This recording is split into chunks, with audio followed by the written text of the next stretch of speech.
Hello hi, പുതിയൊരു വീഡിയോയിലേക്ക് എല്ലാവർക്കും സ്വാഗതം. അപ്പോൾ ഇന്ന് ഞാൻ നിങ്ങളുമായി ഷെയർ ചെയ്യുന്നത് നമ്മുടെ സംഗിച്ചേട്ടൻ, കാളിച്ചേട്ടൻ. അദ്ദേഹം സംഗി എന്ന് വിളിക്കുന്നതാണ് എനിക്ക് നല്ലത്. നിങ്ങൾ സംഗി എന്ന് വിളിച്ചോളൂ എന്ന് പറഞ്ഞത് കൊണ്ടാണ് സംഗി എന്ന് വിളിക്കുന്നത്.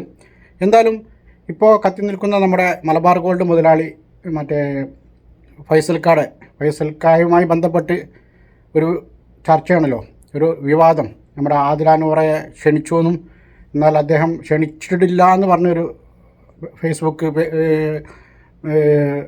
പോസ്റ്റ് ഇടുകയും അതിനെ ട്രോളിക്കൊണ്ടും അനുകൂലിച്ചുകൊണ്ടും പ്രതികൂലിച്ചുകൊണ്ടും പലരും വീഡിയോകളും പോസ്റ്റുകളും ഒക്കെ ചെയ്യുന്നുണ്ട്. അതിൻ്റെ ഇടക്കാണ് ഇപ്പോൾ വൈകി വന്ന് ഇദ്ദേഹത്തെ ഈ മലബാർ ഗോൾഡിൻ്റെ മുതലാളിയെ ഭീകരവാദിയായി ചിത്രീകരിച്ചൊരു വീഡിയോ ഇട്ടുണ്ട്. നമുക്ക് എന്തായാലും അദ്ദേഹം ആ ചെയ്ത വീഡിയോ ഒന്ന് കണ്ടിട്ട് വരാം. എടോ മലബാർ മുതലാളി, സ്വർണം വിറ്റ സംസ്കാരം കിട്ടില്ല ഭായി. അത് കുടുംബത്തിൽ നിന്ന് കിട്ടണം, മനസ്സിലായ? ആ പാവങ്ങളെ, ആ രണ്ട് ജീവനുകളെ അപമാനിക്കുന്ന തരത്തിലോട്ട് താൻ പോയിട്ടുണ്ടെങ്കിൽ താൻ ഇനി ഏതൊക്കെ ആൾക്കാർ ഏതൊക്കെ രീതിയിൽ വൈറ്റ് വാഷ് ചെയ്തിട്ടും കാര്യമില്ല, താൻ വിളിക്കൂല. അപമാനമാണ് ഒരു മനുഷ്യന് കൊടുക്കുന്ന ഏറ്റവും വലിയ ശിക്ഷ എന്ന് പറയുന്നത്. ആ കുട്ടികൾ എന്ത് ചെയ്തിട്ടാ? അവർക്ക് കൂടി ജീവിക്കാനുള്ള മണ്ണാണത്. നിങ്ങൾ പറയുന്ന രീതിയിൽ അവർ ജീവിക്കണമെന്ന് നിങ്ങൾ ഒരിക്കലും വാശി പിടിക്കരുത്. തൻ്റെ വീട്ടിലെ ബിരിയാണി കണ്ടിട്ട് മണം പിടിച്ച് വന്നവരാണ് അവര്. അത്യാവശ്യം ശമ്പളമുള്ള ആളുകളല്ലേ. അത് മാത്രമല്ല, ഇപ്പോഴല്ലേ ബിഗ് ബോസ് എന്ന് ഇറങ്ങിയത്. അത്യാവശ്യം പൈസയൊക്കെ അവരുടെ കയ്യിലുണ്ടാവുമല്ലോ. അപ്പൊ തൻ്റെ അടുക്കളയിലെ ബിരിയാണീന്റെ മണം കേട്ട് വന്നതല്ല. അപ്പൊ നീയോ നിന്റെ PR ടീമോ ആരായാലും അവരെ വിളിച്ചു, അവർ വന്ന സ്ഥിതിക്ക് നീ കൈയും കൊടുത്ത് അവിടെ നിന്നു. അതൊക്കെ ഓക്കെ. എല്ലാം കഴിഞ്ഞു പോയപ്പോൾ ഏതോ ഒരു മതഭ്രാന്തനായിട്ടുള്ള ഉസ്താദ് നിന്നെ വിളിച്ചു പറഞ്ഞു, ചെയ്തത് തെറ്റല്ലേ, അതിങ്ങനെ അപമാനിക്കലല്ലേ, നമ്മളെ കൗമിൽ അത് പറ്റുമോ എന്ന് ചോദിച്ചപ്പോൾ തനിക്ക് ബോധം വരികയും ആ ചോദ്യം ഒരു ഭീഷണി ആയിരുന്നെന്നും തന്റെ മലബാർ ഗോൾഡിലോട്ട് ആളുകൾ വരുന്നത് കുറയുമെന്നും കണ്ടപ്പോൾ താൻ ചെയ്ത ഒരു നമ്പർ 1 തന്തയില്ലാത്തരാണിപ്പോ അത്. എടോ, ആര് തന്നെ എതിർത്താലും അവനവന്റെ സ്റ്റാൻഡിൽ നിൽക്കാൻ പഠിക്കണോ. താൻ കുറെ മനസ്സിന് ക്യാൻസർ വന്നിട്ട് ചികിത്സിച്ചിട്ട് കാര്യമില്ല. തന്നോട് ഈ വിഷയം അവതരിപ്പിച്ച, അല്ലെങ്കിൽ അത് തെറ്റായിരുന്നു എന്ന് പറഞ്ഞ ആൾക്കാണ് ഏറ്റവും വലിയ ക്യാൻസർ. അത് ഏറ്റുപിടിച്ച തനിക്കും തന്റെ മനസ്സിനും ക്യാൻസർ തന്നെ. എടോ, ആ കുട്ടികൾ കൂടി അവകാശപ്പെട്ട ഭൂമിയാണത്. അവർക്ക് അവരിഷ്ടപ്പെടുന്ന രീതിയിൽ ഇവിടെ ജീവിക്കാനുള്ള അവകാശം ഇവിടുത്തെ സർക്കാർ അല്ലെങ്കിൽ ഇവിടുത്തെ ഭരണ കേന്ദ്രങ്ങൾ നൽകുന്നുണ്ട് എങ്കിൽ അവിടെ പോയിട്ട് അതുങ്ങളെ ഒറ്റപ്പെടുത്തേണ്ട കാര്യമില്ല. അതുങ്ങളെങ്ങനെയും ജീവിക്കട്ടെ. 1-2 പെൺകുട്ടികളാണ്, അവർക്ക് അങ്ങനെ ജീവിക്കാനാണ് താല്പര്യമെങ്കിൽ അവരങ്ങനെ ജീവിക്കട്ടെ. നിങ്ങളാരാണ് ഇതൊക്കെ തീരുമാനിക്കണം? നിങ്ങളുടെയൊക്കെ ഈ നിങ്ങൾ എതിർത്ത് സംസാരിച്ച ആളുകളുടെ കമന്റ് ബോക്സ് കാണണം. മുസ്ലിം നാമധാരികളായിട്ടുള്ള ആളുകൾ എഴുതുന്ന ഓരോ കമന്റുകൾ അവരുടെ ഇഷ്ടത്തിനല്ലാതെ ഇവിടെ ആരും ജീവിക്കാൻ പാടില്ല എന്നുള്ളൊരു ചിന്താഗതിയിലോട്ടാണ് അവരൊക്കെ ചിന്തിച്ചു വെക്കുന്നതും ഈ പറയുന്ന പോലെ കമന്റ് ബോക്സിൽ വരകി വെക്കുന്നതും. ഞാനതാ പറഞ്ഞത്, മനസ്സിന് ക്യാൻസർ ബാധിച്ച ആളുകളായി മാറരുത്. ഒരു സമൂഹം അങ്ങനെ മാറരുത്. അതിൽ വിഭിന്നമായി ചിന്തിക്കുന്ന ആളുകൾ കൂടി ഉണ്ടാവണം. ഇത് ഒരാളൊരു തെറ്റ് ചെയ്തു കഴിഞ്ഞാൽ അതിന്റെ മാന്യതകൾ എന്താണെന്ന് പോലും നോക്കാതെ അതൊരു സ്വന്തം മതക്കാരനാണെന്ന് കരുതി ഞങ്ങൾ സപ്പോർട്ട് ചെയ്യുക. ഇയാൾ എന്തൊക്കെയോ ആർക്കൊക്കെ സഹായം ചെയ്തു എന്ന് പറഞ്ഞിട്ട് ഇയാളെന്തോ വലിയ എന്താ പറയുക, സഹായത്തിന്റെ മാർപ്പാപ്പയാണെന്നുള്ള ധാരണയിലോട്ട് കൊണ്ടുവരിക. അതിലൂടെ ഇയാൾ ചെയ്യുന്ന തെറ്റുകളെല്ലാം അങ്ങ് കണ്ണടച്ചു വിടുക.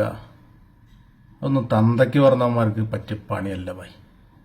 അതുകൊണ്ടാണ് എതിർത്ത് സംസാരിക്കുന്നത്. അല്ല, നിങ്ങളോട് എനിക്ക് വ്യക്തിപരമായിട്ട് പ്രത്യേകിച്ച് ദേഷ്യമൊന്നുമില്ല.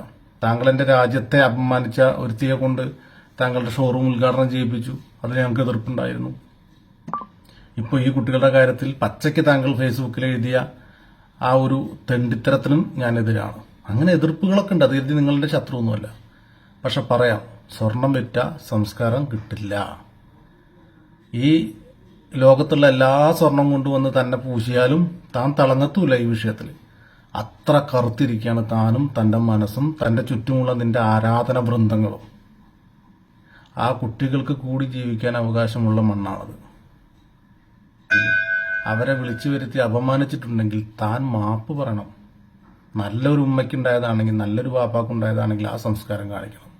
ആ കുട്ടികളുടെ മനസ്സ് വേദനിപ്പിച്ചിട്ടുണ്ടെങ്കിൽ അത് ഏത് തന്നെ മത പൗരോഹിതന്മാരെ എതിർത്താലും ശരി, ഞാനത് ചെയ്യാൻ പാടില്ലായിരുന്നു, അത് തെറ്റാണ് എന്ന് നല്ലൊരു ഉമ്മയ്ക്കും ഉപ്പയ്ക്കുണ്ടായ മകനാണ് ഈ പറയും. മനസ്സിലായോ? അവരെപ്പോലെ ഇവിടെ ആരും മാതൃകയാക്കാൻ പാടില്ല എന്നാണ് പറയണത്.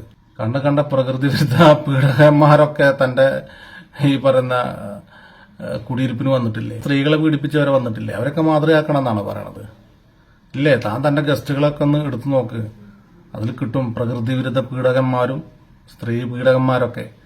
അവരൊക്കെ ചേർത്ത് നിർത്തിയിട്ട് താൻ ഈ രണ്ട് പാവങ്ങൾ, ആർക്കൊരു ദ്രോഹം ചെയ്യാത്ത ഈ രണ്ട് പാവങ്ങൾ എന്തിനാണ് ഇതുപോലെ അപമാനിക്കുന്നത്? എന്തോന്നടേ.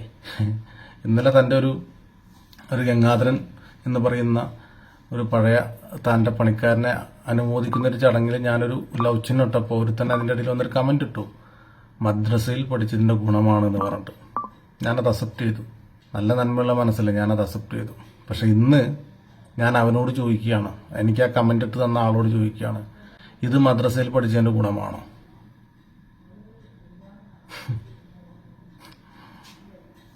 പക്ഷെ ഇതാണ് ഗുണമെങ്കിൽ ഒന്നും പറയാനില്ല. പക്ഷെ എനിക്കറിയാവുന്ന മദ്രസയിൽ പഠിച്ചവന്മാരൊന്നും ഇങ്ങനെയൊന്നുമില്ല. അവരൊക്കെ നല്ല സംസ്കാരമുള്ളവരാണ്.